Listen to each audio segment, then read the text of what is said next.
Hey everybody, welcome back to the Billy Club, the one and only show where we take a look at the many adventures of Marvel's Crimson Crusader, back with his first appearances in the 1960s. We've made it to like 1967. Things are getting interesting. We are Nico, that's me, at Nico Action. That's NICOACTION on Twitter and Instagram. And I'm Tori. You can find me on Twitter at Tori_Sheehan and on Instagram at SMTori. And of course, you can find all of us at the Billy Club Pod on all your socials. And it is always a blast that, these things where we take a look at what we want to do with a show, these things kind of evolve the way Daredevil evolved. I don't know that everybody saw that it was going to be this sort of weird hodgepodge of romance stories when it all first started. So I feel like it's sort of natural that our show evolved. And so we've done some news specials that have been a lot of fun. And, so I know it's not exactly the way it's airing, but this is our first time back to recording like meaty Daredevil stories. And I couldn't be more excited because we're taking a look at Daredevil 20 and 21. And this has a return villain who's a classic villain. It sort of misses some of the beats of Hallmark Daredevil. And I'm really excited to take a look at this one. For sure. I was very interested in seeing the owl come back. I was super duper excited. I know he brings a lot of camp, a lot of craziness, and I just, was very excited to dig into these. Me too. I think one of the things that we're finally starting to get at what it's sort of misleading because we feel like we're a year and a half in because it's issue 20 and 21 because back then standardly a book might do 12 issues a year plus an annual or 14 issues a year instead, and Daredevil would have much more likely been a 14 issue a year kind of book, but the book shipped bi-monthly, so there were only 6 in that first year, and then we ran 6 more the second year. So by the third year, things switched to monthly. So we're actually like a little more than like 3 years into Daredevil.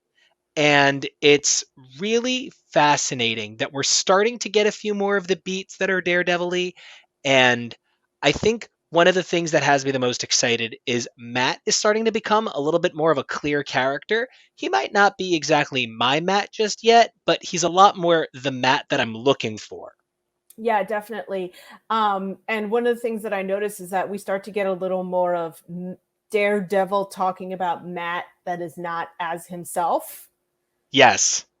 And that was one of like the major tenets of our show early on. We said that there's like Matt and then there's Daredevil, and they're not exactly the same guy, and no one struggles with that more than Matt Murdock himself. I think Daredevil's kind of fine with it.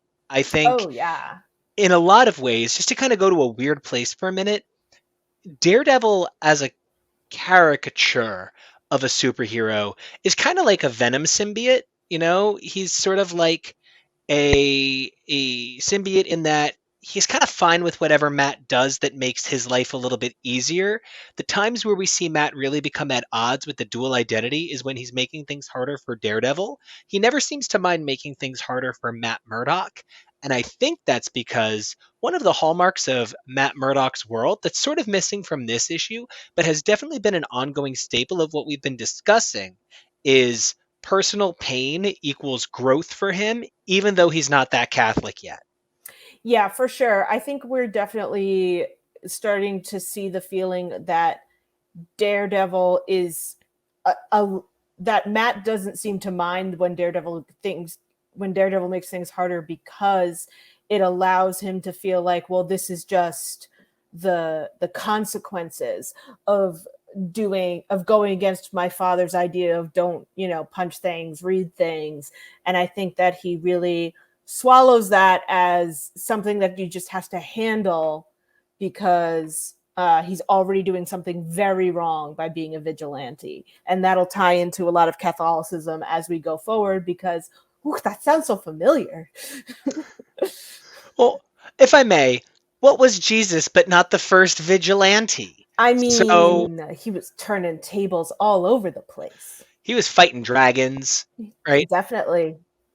Now, I think this two-parter also suffers a little bit from a lack of the supporting characters. So as we talk about this kind of classic, I'm going to be pretty positive on it, even though it doesn't have a whole lot going for it.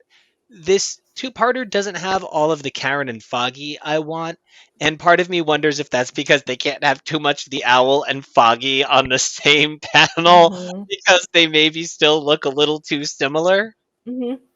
Yeah, I think I was now that I think about it, I'm remembering now that like we had like one page with Karen and Foggy, Yeah. and it's a lot of just it's just constant goons and the owl and the judge and Daredevil and Matt, and it makes me wonder if this is a product of maybe bumping this story forward so that Gene Colan doesn't have to do as much Matt face and Karen and Foggy face. I love your perspective.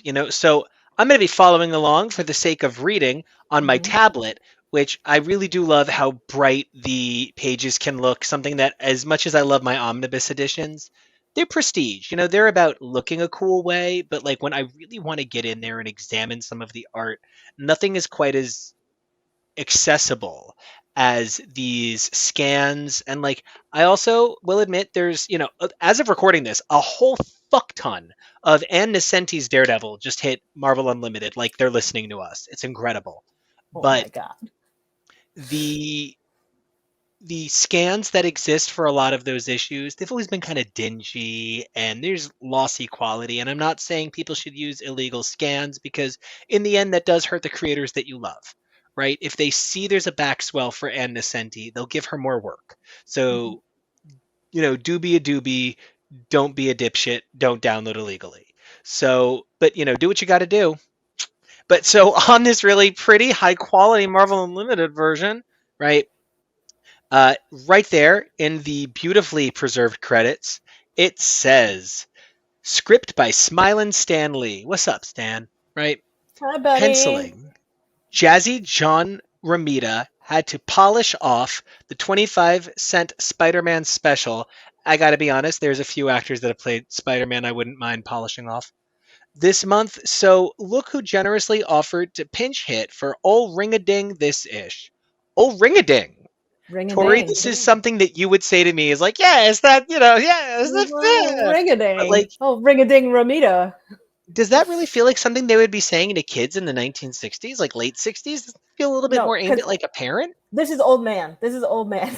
I don't know Yeah, how is Stan like what 30, 35 when this is happening? How attached is he to the 1950s lingo? right. It's maybe because that was, Stan served time and in war, not like in prison. Jesus Christ. Sorry, I'm so sorry, Tori. I So was like, okay, tell me more about the history of.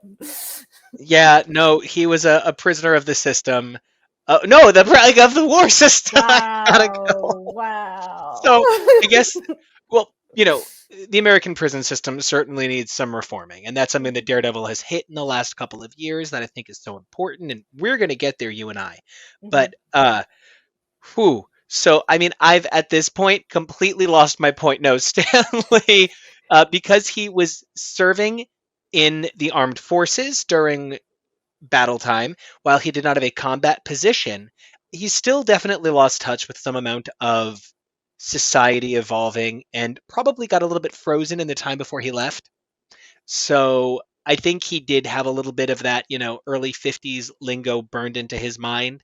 And so, in order to accomplish that, Gene Colan comes in and does this issue with inking by Fearless Frank Chikoa, with lettering by the adorable Artie Simic, and bad guy Booer, honest Irving Forbush.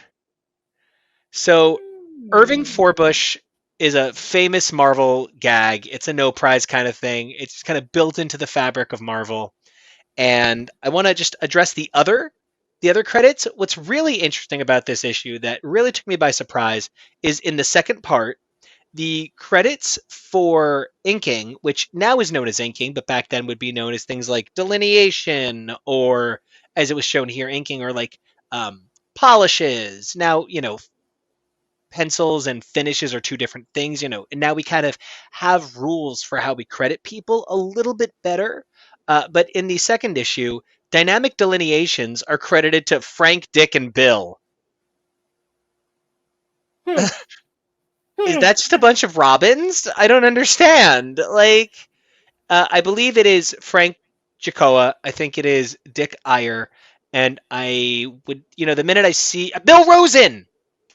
Oh, we've met Bill Rosen. So, yeah, okay, got there on air. Always great. So I feel like this is one of those times where you can see that Daredevil is not the book that anybody is going hard for. Daredevil is just the book that's still coming out each month. Yeah, for sure. And I think that shows up in more fight sequences where he's just like in generic fight pose, or he's doing some flips where they're like, okay, I know these two angles that Spider-Man does. Right? I think it's definitely some Daredevil books that are not as specifically different looking than anything else they would have going on at the time. And I don't Which want isn't to. bad. Yeah, exactly. It's It's not not bad. bad. It just feels like swipes of earlier issues. Yes, yes. It definitely feels like someone is filling in. And it feels like specifically a swipe of that issue number 7 that we're not crazy about that was in the Stanley all-time best stories at the castle with, the guy and so that he may see. And Oh like my god. it feels like a bunch of swipes from that and then it's Daredevil kicking in through a window. So before we even get to that cover, because I do want to get to that cover, there's something about the proportions of Daredevil on that first page that are so comical that I He feel like, yeah, he's crazy looking. he's also just so much bigger than the owl. If he's drawing back to punch him, like the owl's kind of like weirdly off kilter. He seems smaller, but also his Yeah. head is bigger, and so like nothing quite makes sense. And But then he looks like the actor that plays Peter Pettigrew in the Harry Potter movies. yes, yes, and then we get Daredevil on the inside cover, and his feet is so large. His feet and legs is so large. As a guy wearing 13s, I get it, bro, but like it's a weird angle, right? Yeah. Also, does it kind of look like Owl's shadow on the cover has beady little eyes? Yes. Yes. Yes. All right. Ah, the All right. beadiest little eyes and a great cat eye. Like, can you believe?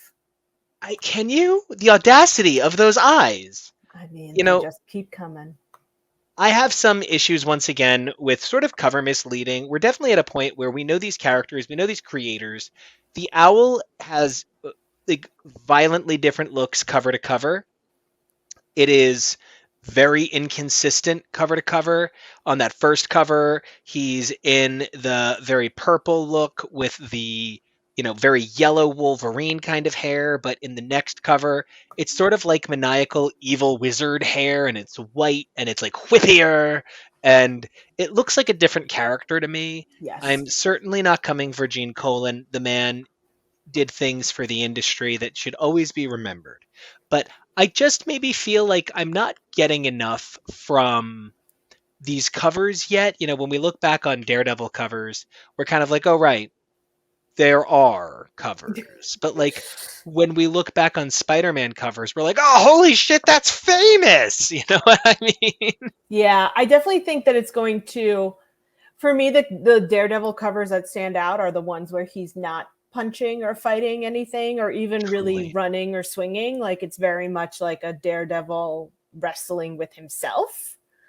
And In deep so, thought, yeah. yes, yes, or like looking. I don't know. There's all kinds of things that we'll get to in the 80s, but I think that this is just this feels like they were like, oh, draw Daredevil fighting the owl. Okay, Yo, you got it, guys. thanks. Anything you want. Oh, what does the castle look like?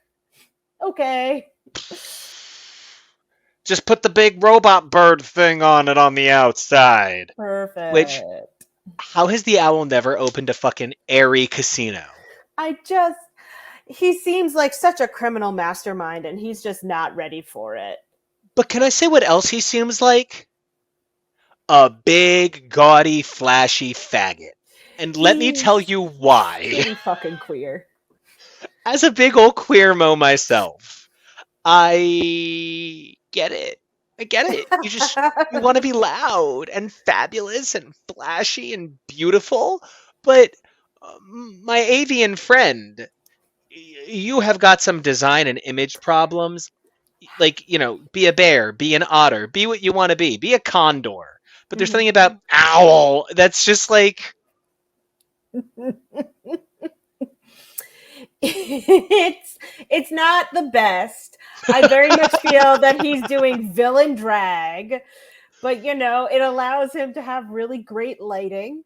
And I just what a coat. I just who the hell is wearing that coat in 1967? I have a lot of questions, and none of them go well for the owl. I feel like I know a lot of drag queens who could serve really amazing, like sexy, beautiful owl looks. I Yes. know a number of drag queens that could do an exaggerated villainous owl, right? Like, the kind of owl. I Mm-hmm. love so much of this. And one of the things that I think is really fascinating is we are definitely in an age now where, like 20 years ago, Joey Q was like, I have done a successful run of Daredevil, and now I am taking over all of Marvel. No spoiler covers. And there came an edict at Marvel that the cover cannot give away something inside. Interesting. We are clearly at a point here where that's not the case. Yeah. Yeah, because I spent a lot of the first 9 or so pages being like, why are we dancing around who the boss is? Why are we doing this game? It is page 10 of the fucking book before we get like, it's the owl. And even then, it sort of looks like a Halloween lit foggy. Yeah. And Oh. it's so inconsistent and it's so strange. And I also want to say that Karen looks pretty on brand a couple of pages earlier. I think it's page Mm-hmm. 8. Karen looks really on brand.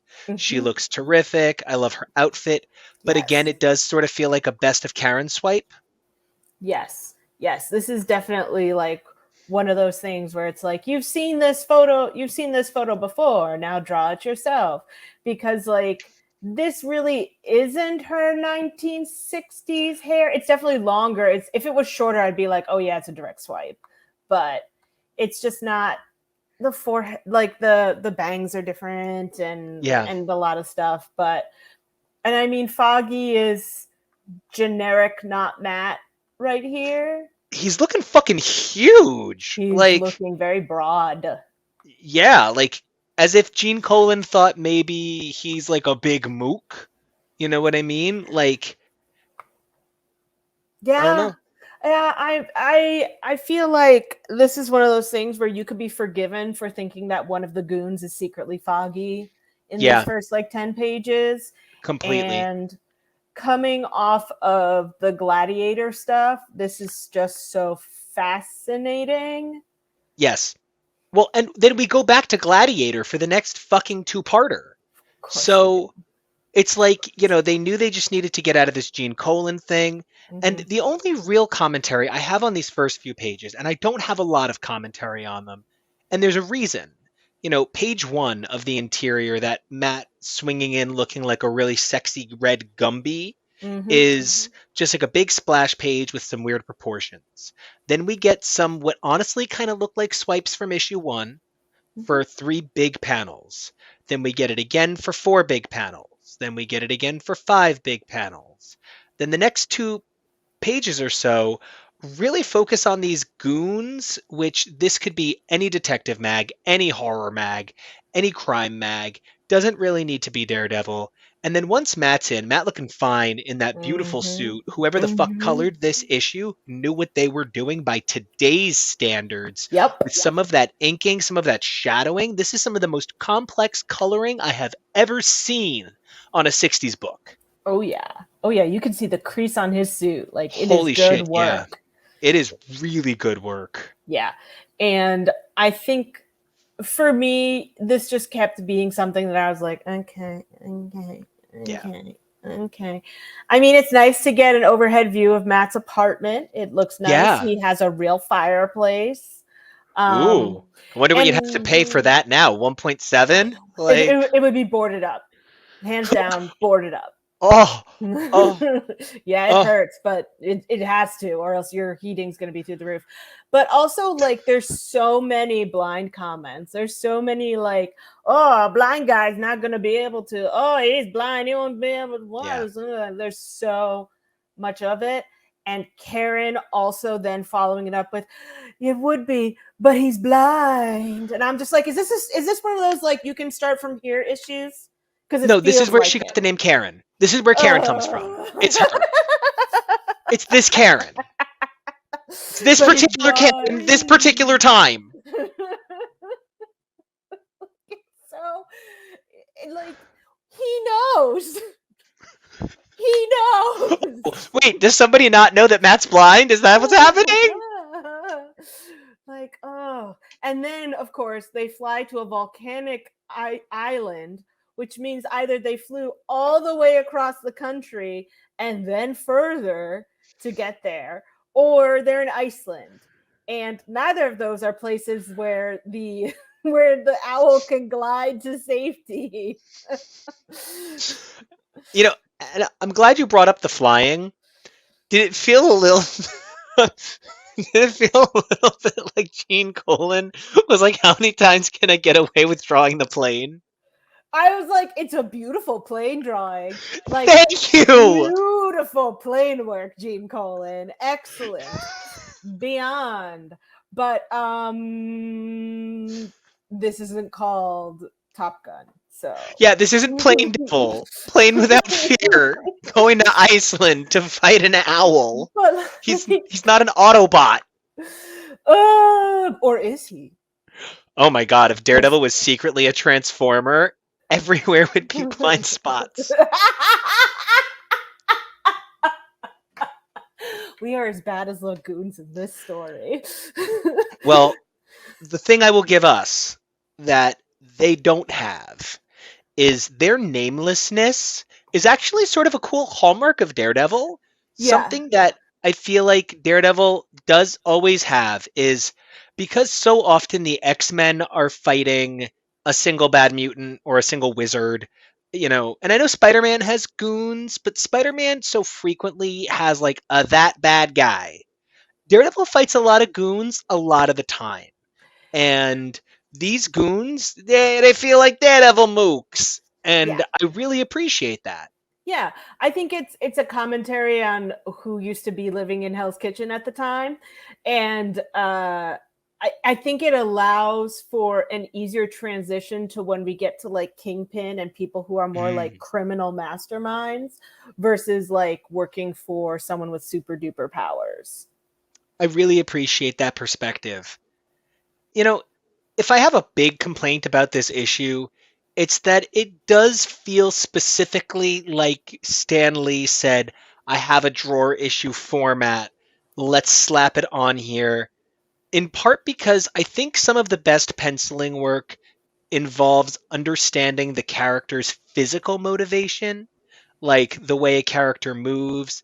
There's something about like the movement of an individual person, and just to gay it up as hard as I can for a second, Gene Kelly moved like sex on a stage. And to get Gene Kelly down, you literally need to move like melted butter.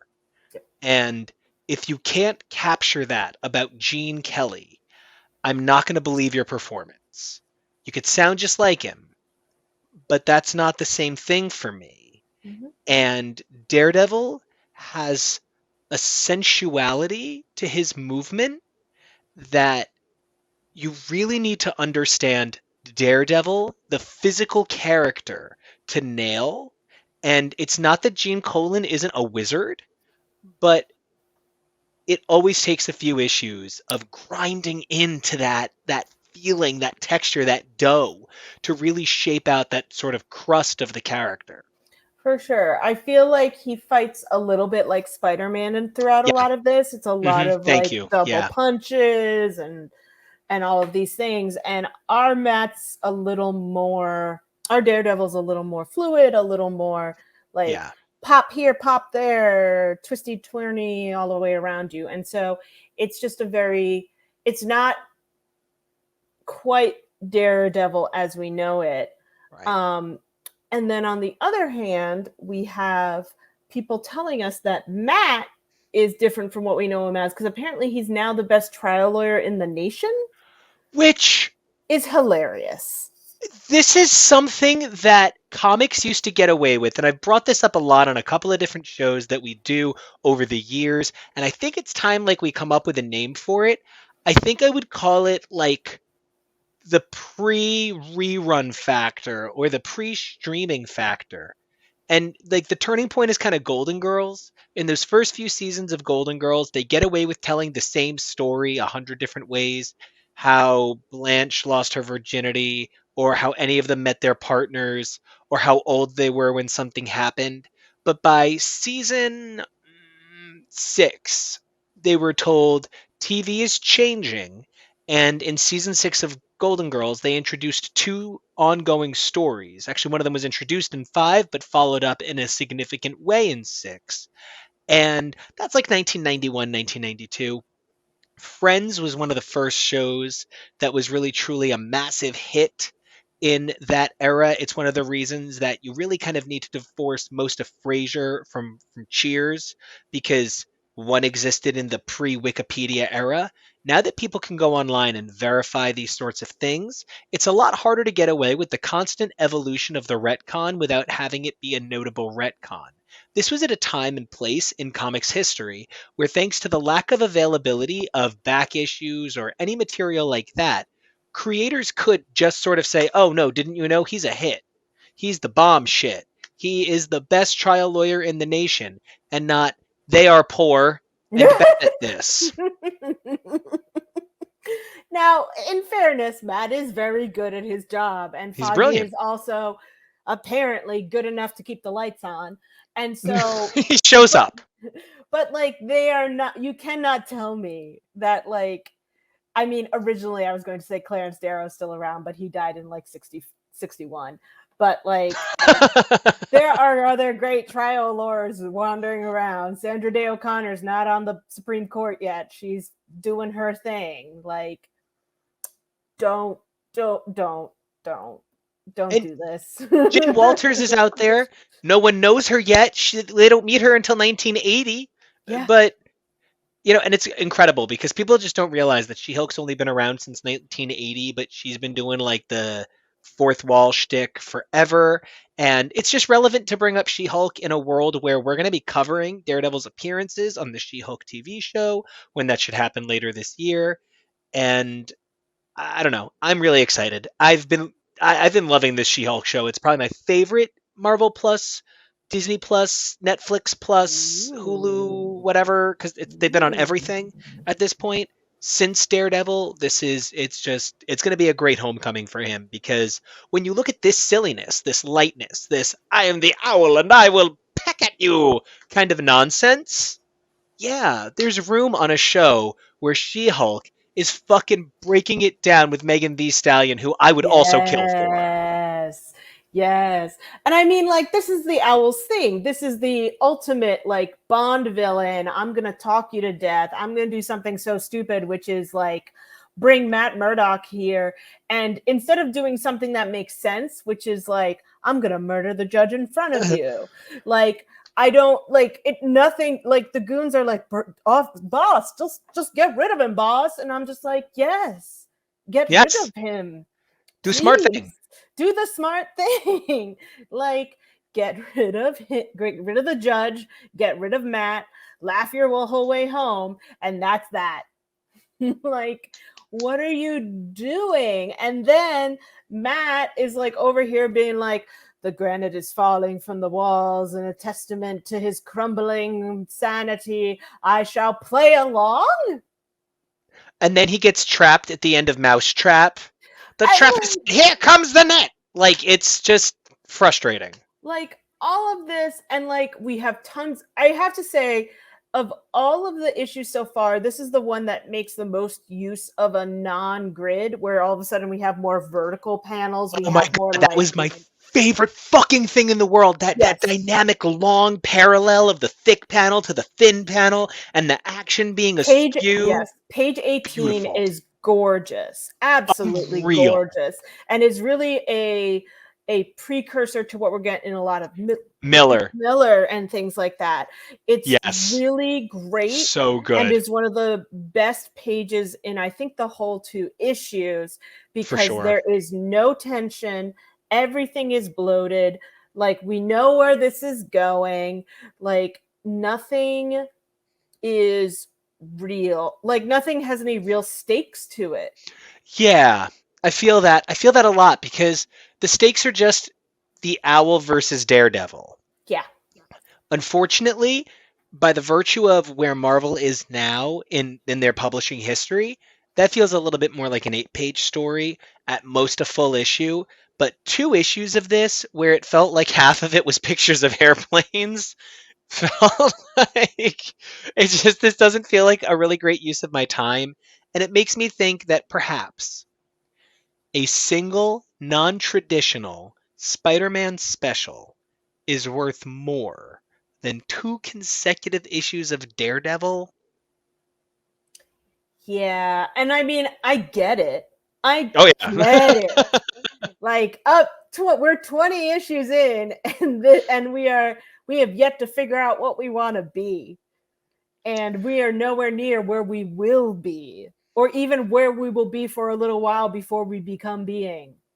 So And I get it. I I get it too. Like I'm like I'm defensive of it, I think, because I don't think this is a travesty. I I think this is just sort of a misexecution. Yes, because like I mean, to me, I've been asking for more trial, Matt, for a while. If we'd Forever. gotten like some actual trial, like if we had actually done the thing where the owl maybe Sat with the grabs Matt, dumb wig. he drags Matt Murdock to the volcanic island. He's gotten into a big fight with other criminal mastermind.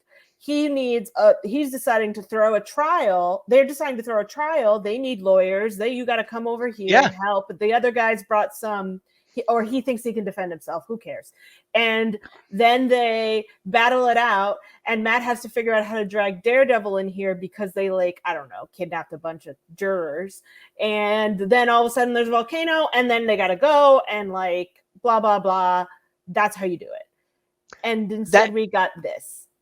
that even feels like the kind of story Stan Lee would have given us back then. So I Right? don't even Like feel like it's not even that it's good. It's just like there's a better way to do this. it's a different kind of perfunctory, but it's a more fulfilling perfunctory. Yes, You know, yes. I feel like we do really get shortchanged on the trial. It's sort of just like, I'm the judge. Squawk. And that's it. It's just over. And Daredevil's caught. We go to the second issue. I sort of love the Owl Daddy, do you like my butthole kind of positioning on that first page of the second issue, where Daredevil's even got like his legs kind of like squirming, and Owl's behind him like rubbing his hands together. Well, and And stomping on his little knuckles, or his it is manicure as he calls it later. holy shit. When Daredevil's like, I don't know, I'm going to tell my manicurist about this. I was like, Matt. okay. Like, I just this is definitely like this is like Liberace versus like early Elton John, where he's trying to pretend he's not gay. Like this is what Yeah. this is, and it is just I would pay good money to watch a couple of drag queens redo this. Because you know what? This version of the Owl's not that far off from a Winnie Sanderson costume, Mm-hmm. Mm-hmm. and it's kind of hard to miss. You know, I think the problem is the whole second issue is a not great fight sequence until we get to the electronic bird, and that's like seriously like 10 or 11 pages into the issue. It's so just It's boring. it's boring. It's early. It's again some more early Bond shit of like, no, Daredevil, I expect you to die. But oh no, the Billy Club. Oh no, Yeah, we've when he's got like, it's this. finally time I use my billy club. What is that? Your secret fucking power, dude? It's a Like, stick. come on. And then like we and then the everything starts crumbling down because I guess the owl just stuck his airy head on top of an already like non-infrastructured castle, like, and we're just dropping big rocks as plot points to move this along. And then he's like, oh, follow me to the forbidden room. What the What? fuck? Why? What's the forbidden room? You I gotta where you'll go. die. I gotta go. It's too I, stupid. I have to go. I was like, why don't you let the owl run to his forbidden room? You grab the judge and you off the island before the volcano goes. But then we It wouldn't get a robot owl. So like and I love that mechanized owl because it took me like 45 minutes to realize that's what the cover is. you're not wrong. Like it took me a while to figure out like why. Like I was originally like Matt Murdock, Daredevil's in a really weird position here, and then I was like, oh, he's clinging. Oh, he's stomping. Oh, that's the owl. Robot. Okay, and I love that you were like, I guess he just plopped his Liberty Science Center sized owl dome on an existing castle. But so here's my question. No one noticed this. Like, not even the Avengers, number one. They didn't notice it when Okay. it was in the side of the Palisades, so I can't. Somebody didn't notice the Palisades Mall before there was a Palisades Mall. You cannot get parking at the Palisades Mall. Someone would notice this. and Number also like two. what Oh, volcanic island? thank you. Where is it? Thank you. It has What? to be. Where is it? Where is this castle on a volcano that people are just dropping Liberty Science Centers on? I'm That is within curious. a biplane's like Thank you. gas thing. That he can move this fucking area because he's not like it's not like the owl. Because like I don't want to apply over logic, but there is a level to which we need to accept certain things for things to work. How did the owl get this giant dome to wherever this is? He's not a billionaire. He's trying to become richer. He's got money, but he's not that kind of money. He's not like a Franklin Richards who doesn't exist yet, where he's just like moving it. So how? And if he does have somebody who can telekinetically move this thing, just take over the world. Like And this would so, be to me. This is the point where you go. He has power over owls, and I'd be like, yeah, I bet owls could have built that. okay, yeah. I would have been like, yeah, If okay, the owls built that. you just need to change some things in there, and it's fine. We can make it work. It just feels like the owl is meant to be a very serious threat, despite being like just really, Leslie Jordan levels of campy queer. And I'm eager to see the owl become more threatening, but the owl is always kind of like, he's always like the sad sack Daredevil villain. He's never the big guy. So, it doesn't really go up from here for quite a while for the owl. No. The end of this issue, it just terminates. There's no Karen, there's no Foggy. It is just this prolonged fight sequence, and it just ends. It's a really odd ending. It ends so weird. And also, like, we are now at a fifth time or something now where someone's like, oh no, where did Matt Murdock go, Daredevil? How did you get here? Where did he go? Are we not going to save him too? And I'm just like, everybody, put it together. Just Daredevil should just be like, my secret power is teleporting blind people. Oh, you have a blind person that needs teleporting? Not this time. I have to recharge my devil batteries. I have to get to the teleport lantern that no one can see because it's blind. Like, there's so little heart in this. Yes. There's just a lot of drama and facade and shallow, just paint by numbers kind of thing. And to me, like, the Owl's first appearance in Daredevil was like an issue that we were really like, listen, it ain't there yet, but these are many But of the things that are coming. yeah. And this one is just so it's just like it's like all of the icing, none of the cake. And I wonder why, right? Because like it's not just that the gladiator is so hot,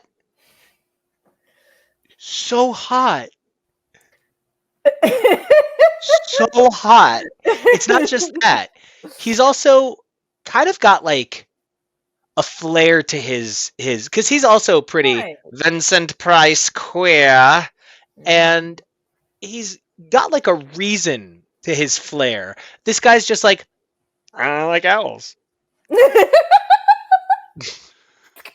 I mean, I love this robot bird. It is the floofiest little robot bird you've ever done seen. But at the same time, also it's a robot bird that has no lasers, no guns, no bombs, no nothing. Like it's just a swooping metal thing. And I just it's not even doing what owls do, which is probably remaining silent because we haven't figured that out yet. And I just it's so much drama for so little stakes. What did And no like payoff. and no payoff? Like the owl escapes again, And like which it we even knew says, would. it says literally, we figured this was as good a place to end as anywhere. Like, and we've got the judge, but like, I guess the judge matters. Yeah, who is this judge? This is the judge that sentenced him way back in number No, but I 3. mean And like, but who is this judge? Like, okay, we got this judge. like, it would have been better if they were like, this retired judge who is now up for XYZ. And you're like, Mr. Soon to be Senator, please, blah, blah, blah. Matt's former law professor, or a judge who gave them an early shot on an early case. Someone who makes them matter to Matt, because even beyond the lack of stakes, Matt shouldn't just let anybody die to save himself, but Matt invests an awful lot of time in these capers, not remembering there's someone else, and then at the last second running to get them. Yeah. His whole like, oh, the goons won't hurt him until the owl Yes. says so. And I'm just like, they're goons. They may They're just like turn around, elbows flailing, and pop him in the nose, and he's done. What if one of them thinks he's going for a gun to shoot the owl? You know, it's not bird hunting season. They got to protect their boss. Not So I think the key thing to remember about these early Daredevils for me is the magic of comics is frequently the collaborative experience coming together to shape the character. And so far, two people have really written Daredevil, and that's not really enough people. We had that Wally Wood fill in, and of course, everything else has been by Stan Lee. And it feels as though, with only 5 pencilers under our belt, though 5 pencilers, the number of pencilers on Daredevil by now far exceeds the number of pencilers on Amazing Spider-Man at this point, and far more issues. Fantastic Four and far more issues. In fact, until Stan Lee left the title, the only penciler on the title was Jack Kirby, and they had an unbroken run. You know, on Amazing Spider-Man, it was predominantly Ditko and then Ramita, who, after this special, everybody's like, oh, that's the Spider-Man guy. So I'm really ready for that other voices feeling to come in and directly shape the character, and not just kind of, oh, I'm penciling the red guy this month. Oh, you're on the green guy, you're doing the muscle guy. Yeah, I'm on the skinny little red guy. You know, like, I feel we're just not at the the soul of Daredevil yet, but they're really trying to get there. Yeah, I definitely feel like this return of the owl is a benchmark for okay, like we don't need to keep introducing new heroes, new Great point. villains to see what sticks. We do have someone who he can go up against a few times, and when we want something big. Um, and I think this might have also been them trying out what if there is no romance in the comic, I get that. like because it's all just nothing. Like we don't even like we get like one speech bubble out of Foggy that says something like if only she knew my feelings for her, blah blah blah, but like it's really not. It's mostly just like where's our friend? He should have met us, but he's blind. Like, and so like I think this is, outside of the Khazar issues, like this is them seeing like, okay, what if this was just like a crime spy-ish kind of thriller superhero book with very little girl stuff. I get that. I really see it. I think it's frivolous, but Mm. I'd still give this two-parter like a B. Not like an excited B, not like a go read this, but this is far from the worst filler I've read. And if, somehow the owl became a huge villain in the near future and Marvel did the owl omnibus and this was like, in the first 5 issues of owl content, yeah, okay.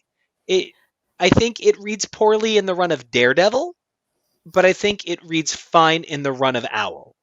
I think, and you saying compared to other fillers, and I think that that's what would definitely raise my grade, because you saying it's a B Daredevil, like you're giving this issue a B, these issues a B. I was like, oh, that is very generous. But you're right. It compared to other filler, it had a plot, it had a fight, it had fight scenes, like it had some excitement with a robot bird, an airplane, and all these kinds of things. So like, and a volcano. Like it's interesting. Yeah. It has a bunch of stuff that makes you go, okay, like that's exciting. That's tough for Daredevil to deal with. So I definitely hear you on that. Yeah, I mean, I would still give this a solid C, but Okay. in comparison to other filler, like yeah, it's a lot higher than the other ones. I'd like to see a little bit more Karen, a little bit more Foggy. I know when they're too much, I'm also kind of complainy. So I'm looking for like 3 to 4 pages of Karen and Foggy, not 8 to 9, and not just Mm-hmm. one in 2 issues. But, Yes. other than that, I like where the book's heading. We're, almost at the midpoint of the Stan Lee era. Everything really changes around 50, and we're a third of the way toward, really seeing the 70s take hold of the title and the sort of change that comes with that. So I'm excited. I'm feeling good about even these issues that I'm not loving because Gladiator comes back next episode. But that's just because he's so hot. Yeah, yeah, and I think the idea that they were even going to show Matt in a trial is also like a huge step forward for them. Hmm. That they're still aware of the idea of there is a dichotomy to Daredevil. We are going to see him be a lawyer. It can't just be all Matt like wandering around sad about Karen, and then it's Daredevil who Truly. takes over everything else. Like I think we're going to start seeing more lawyer Matt, more differences between the two. I'm very excited. So Well, Tori, until we come mhm. back to take a look at Daredevil 22 and 23, where can everybody find you on the interwebs? They can find me on Twitter at Tori_Sheehan and on Instagram at SMTori. That's Tori with an I. Where can folks find you, Nico? Well, you guys can find me on the partner show to this series over at xsforpodcast.com and X's for Podcast on Twitter, where we cover all sorts of amazing comics every month, as well as diving into like specific runs. We're currently taking a look at the MC2 on Mondays. We are like 18 episodes out of 30 episodes into that project, examining all of the ways that shaped comics and was shaped by comics. It's been a really exciting project. You guys can also check me out on Twitter and Instagram at Nico Action. That's NICOACTION, as well as my original work alongside our brilliant producer Kevo and Tori, where we all make Kid Riot over at Kid Riot Comics, which is an amazing story about a coming of age superhero learning what it means to save the day with a number of incredible friends. You can also check out my original work in Young Men in Love, a recently released anthology where I am accompanied by unbelievable industry talent like Anthony Oliveira, Joe Glass, Sina Grace, Terry Bloss, and more. All right, I think that's just. Oh wait, no, the other shows on this No, no. channel. We got more stuff on this amazing network here at Yeah, Husbands Plus. We got Hubs Plus Network on YouTube. You can check out more amazing footage from HTML, my and Kevo's podcast, more amazing footage from X's for Podcast, including extended coverage and plenty more stuff you don't want to miss. for sure. Especially if you want to know what Kevo's like. Aww. So, Tori, I believe until next time, we only have one directive, and Stay that cute. is stay Stay fearless. fearless. Stay fearless. Stay it. Just stay it. Just Stay, stay it. stay, stay. Don't do other stuff. Don't give in to fear or Don't. something. No fear.